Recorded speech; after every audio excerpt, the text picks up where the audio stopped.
Hello, I am Zahirul Alam. Welcome you all on Frankly Speaking. Our today's guest is Jonathon Cebra, Director of American Center and Press and Cultural Attaché of US Embassy in Dhaka, who is leaving Bangladesh after serving for long 3 years. Cebra joins us today to share his working experience on many issues, including his personal feelings about Bangladesh. He has degrees from the University of Pennsylvania and the University of Wisconsin. He has been working for the US State Department for 12 years. Welcome, John, on Frankly Speaking. It's good to be here. John, first tell us briefly about the activities, about the programs you have initiated from the American Center and the programs you render, services you render to the people and the students in Bangladesh. Well, I'll describe briefly the programs of the American Center. So, not all of these are ones that I've initiated. There's a long tradition of, we used to be called USIS, but there's a long tradition of activity here. The USIS renamed in 2004, I think? In 1999 was when the name changed. So renamed, okay. Yeah, I came in 2004. The name had changed by then already. But broadly speaking, we are the public affairs section of the American Embassy, and our mission is to promote public diplomacy, which means that we're reaching out not just to the government or just to elites, but to the Bangladeshi people in order to promote an understanding, and it's really a mutual understanding, so that the people in Bangladesh understand America, but also so that the people of America understand Bangladesh better. Now, within the American Center, we have four or five major types of activities that help us to accomplish that goal of mutual understanding. We have a lending library, which is something that not everybody knows, that many people that I meet will remember 10, 20 years ago when there was the USIS library downtown. And about 10 years ago, when we relocated to Banani, the library was scaled back. So for a while, it was a research library. Whereas now, once again, while I was here, we have reopened that as a lending library, so that anyone that wants can come, they can read our books. We have magazines, we have access to the internet, access to research databases. If you'd like to borrow books, you need to become a member for a nominal fee. So certainly I would encourage all of your viewers to visit the library and possibly to join. The library also, in addition to providing books and services to people who come, we do still have outreach activities where we reach out and share information with targeted populations. I would also note for those viewers who may not be from Dhaka that if there are viewers in Chittagong, Sylhet, or Jeshore, in each of those cities we have an American corner. Okay. Now, the American corner jointly initiated only by the American Center or some with a local partner. Local partner. In each case, this is a joint initiative. So in Chittagong, we're working with the Chittagong branch of Independent University. In Sylhet, we work with Sylhet International University, and in Jeshore, we work with the Jeshore Institute, which has a public library. And in each of those cases, we have provided a collection of books and other materials focused on America, which is available to the general public. Now, so that's one area of activity, libraries. A second area of activity... It's educational program. A second area of would be, we have an advising center for students who are considering studying at college or university in the United States. And once again, I would encourage people who are interested in doing that to visit our center in Banani, and we have a wide variety of both printed materials as well as audiovisual materials. We have information that can help people select what college or university might be appropriate for them. We have information about the various tests that for example, the TOEFL test that one needs to take. We have sample TOEFL tests so that people can practice and prepare. We provide both individual counseling and group counseling sessions. Everything from how to select a college to how to prepare for a visa interview. And in addition to programs that we run in our center in Banani, we also conduct outreach programs that our outreach coordinator several times a month is visiting colleges and universities, primarily in Dhaka, but within the last year she has also visited Chittagong, Sylhet, and Jeshore. So we really are reaching out to let people know about educational opportunities in the United States. How do you forge better understanding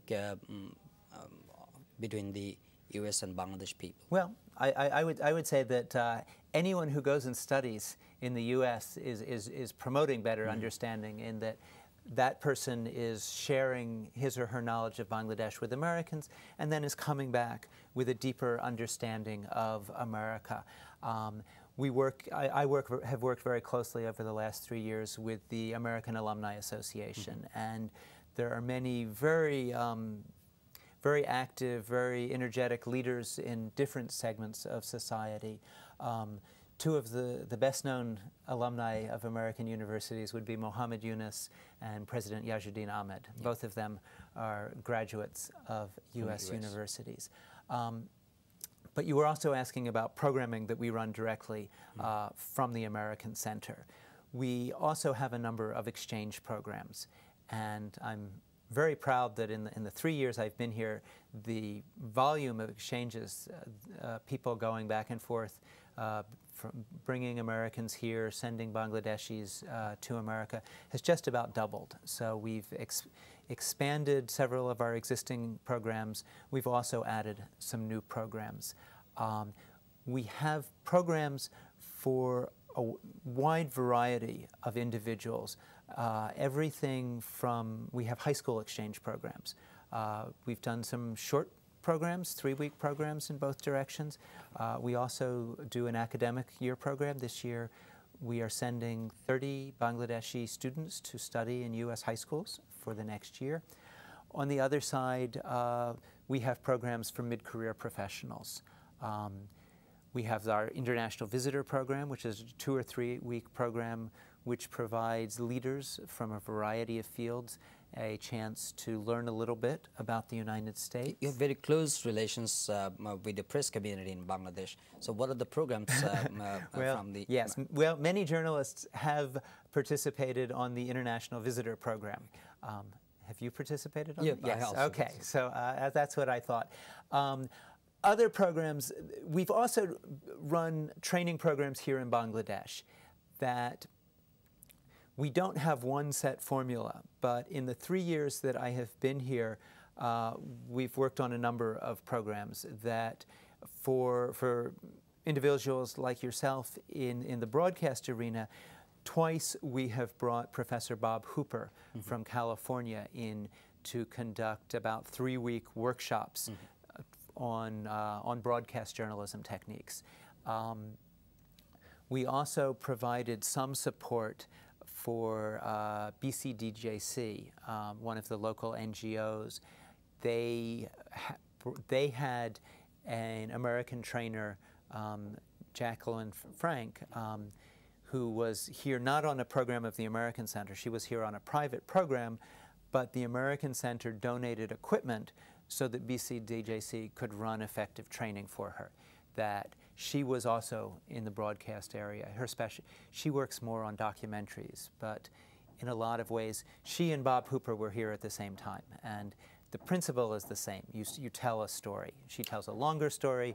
In news, you tell very short stories. Do you think that the Bangladeshi student feels encouraged to go, especially United States, to study with the support of the activities and the programs from the American Center? Are they really benefited? Because some students actually don't have the facilities or don't have the access to have the counseling service of the American Center across the country. So how you can make it more easier to the students who, because they faces also in getting visa also in United States. So how? Well, our embassy is in Dhaka. And we do, as I said, we do conduct some outreach. In the last year, we've been in the 3 cities that I've named. In the time I have been here, we have also done outreach in Khulna, and it's possible we've done outreach in other cities, I'm not sure. So we do reach out. Our center is available via email, so people can communicate with us. On the programs that we recruit for, because we do have some, as I said, some of the programs, we do have programs for students where we are sponsoring and we are paying for students to participate. We have recruited students from Chittagong, from Sylhet, from Khulna, from Rajshahi. So we've brought students from different areas to participate in our programs. Our today's guest is Jonathon Cebra. John, you are not only the director of American Center, but also Press and Cultural Attaché of U.S. Embassy. So in the capacity of Press and Cultural Attaché, would you shed some light on the U.S. Freedom of Access Information Act? Because Bangladesh government and Bangladesh society also considering to have an act on the access to information so that they can reap some benefit of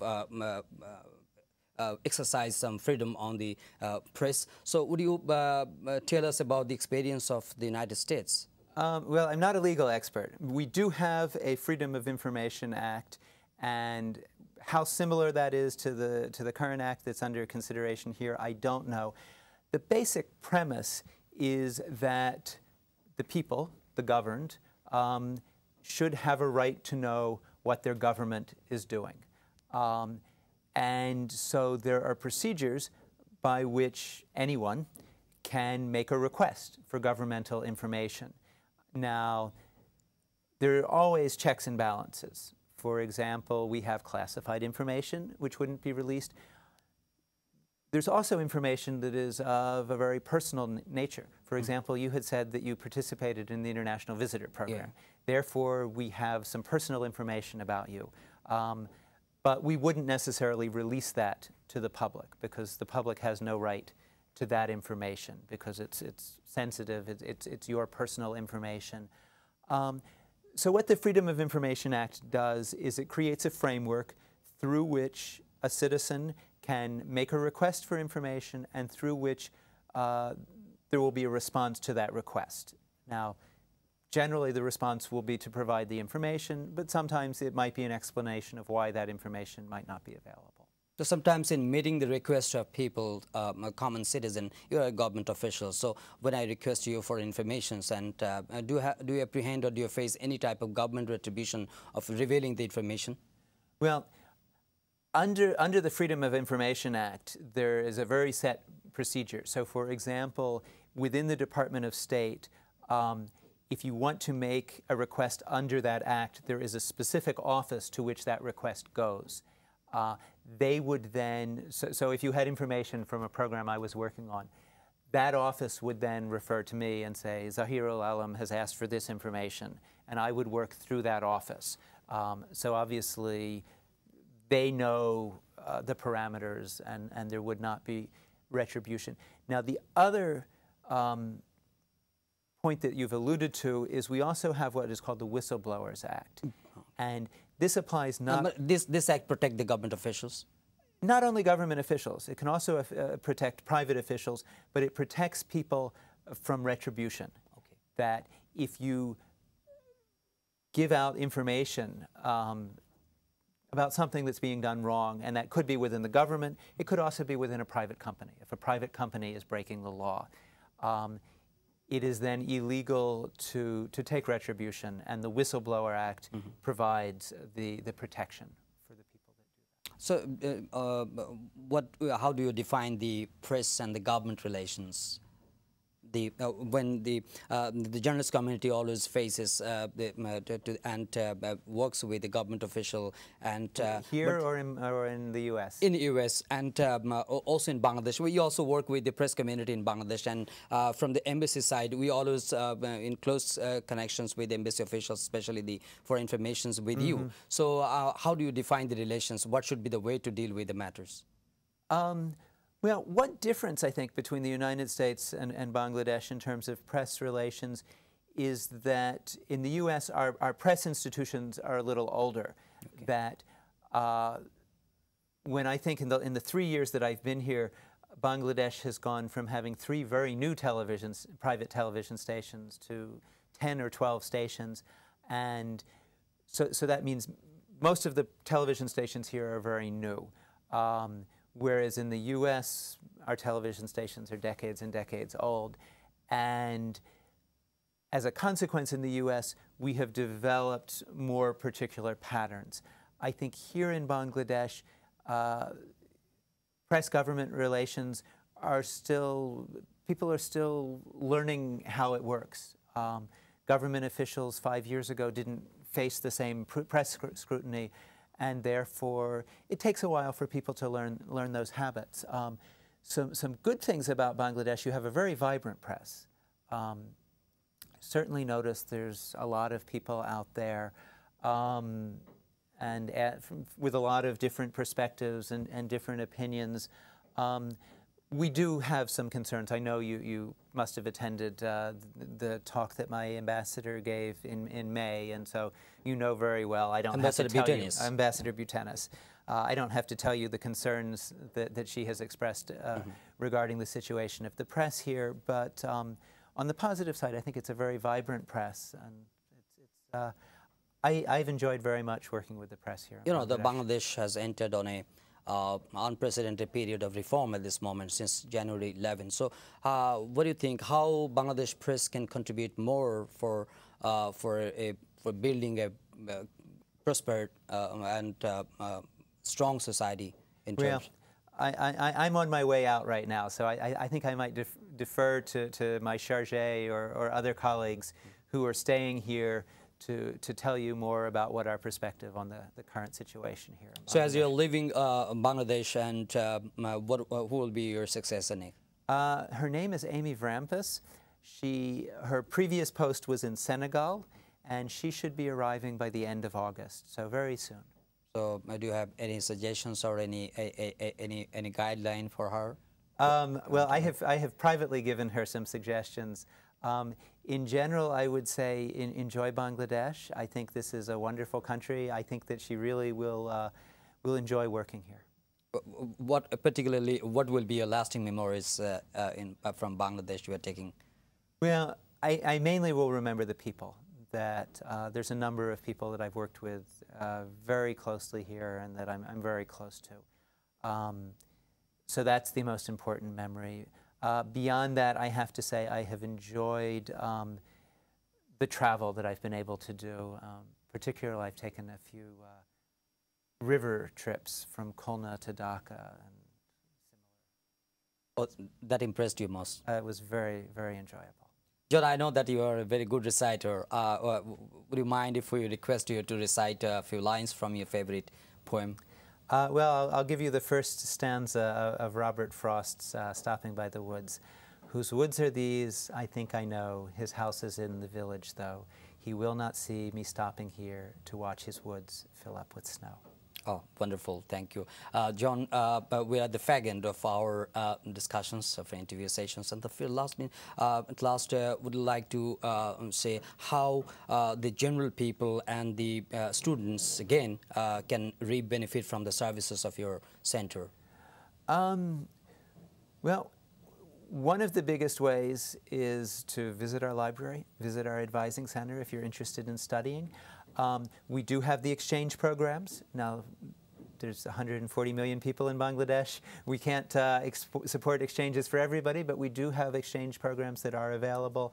But finally, as you mentioned, we work very closely with the press. So sometimes when we bring visiting speakers, I try to bring them to talk to people like yourself so that people who can't go and see the speech in person can watch on television and see some of the visitors that we bring here. Okay, John, best wishes and good luck for your next assignment. Thank you very much. Dear viewers, hope you have enjoyed talking to Jonathon Cebra. We hope that Cebra will visit again in Bangladesh and keep his warm and friendly relations with the people of this country. As we say goodbye to Jonathon Cebra, we have to say you same as well, but surely We invite you to watch our next program. Until then, do take care and bye-bye.